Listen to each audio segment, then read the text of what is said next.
Herman Dune, strange music.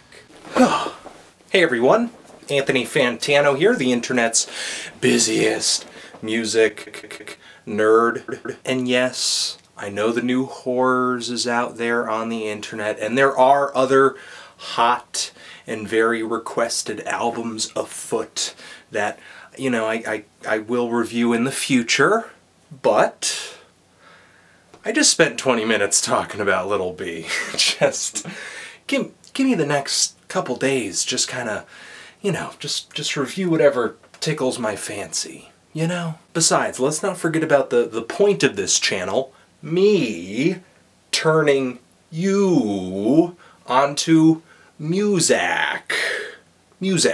Without further ado, Herman Dune is a French duo which insists on continuing to sing and write its songs in English. Yay! For no language barriers for my English-speaking viewers. And if I'm not mistaken, this is the 9th studio LP to come out of this project, Strange Music.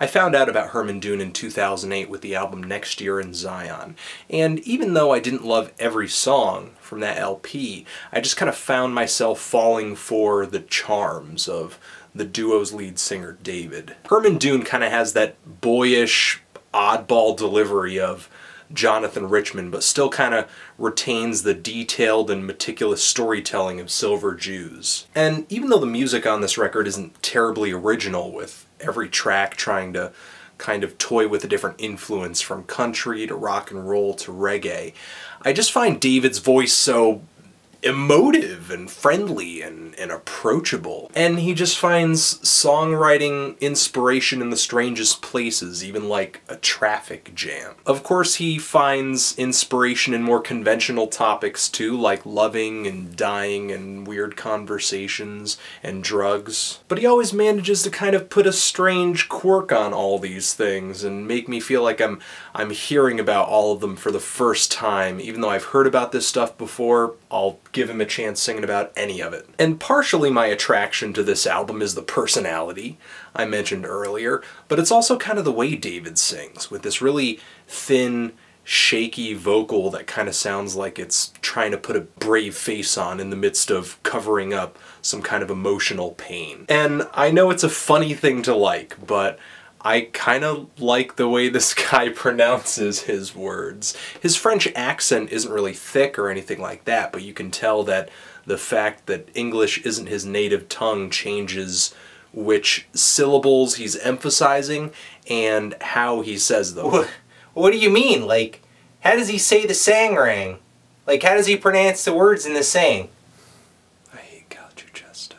I'm not in love with this album, and that basically kind of comes down to the songs themselves. It's not a bumpy ride, it's not the most memorable ride in the world, but it's a smooth one. The thing is, albums that have kind of this boyish charm aspect to them can wear thin for me a little bit, and there are a few tracks on here where I think this album kind of dips a little too far into that trough, relying on that to make the songs interesting. For me, the song The Rock is kind of like that, and the song Be a Doll and Take My Heart is like that as well, but what kind of makes that track even worse specifically is that David, as much as I like his voice, he pulls out his worst singing on the entire album on that song. He's so off-pitch and maybe just not as emotive as I would have liked him to be. And it's not a hard song, not a complicated song. I think it just might have been able to get fixed with a second take or something. There are definitely more highlights on this LP than there are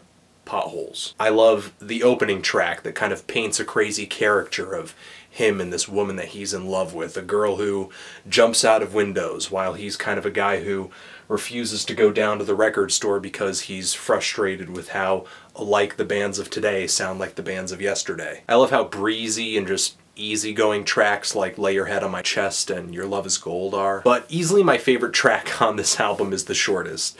And it's not because it's short, But My Joy easily has some of the best lyrics on this entire LP, talking about kind of nearing death in a way, I think. And how I interpreted it was kind of like enjoying life up until that point, even talking about dancing like Christopher Walken. For me, this is a pretty sturdy summer album. It's not bad. Kind of a thing I would put on if I were skipping out on work to cuddle with someone I love all day.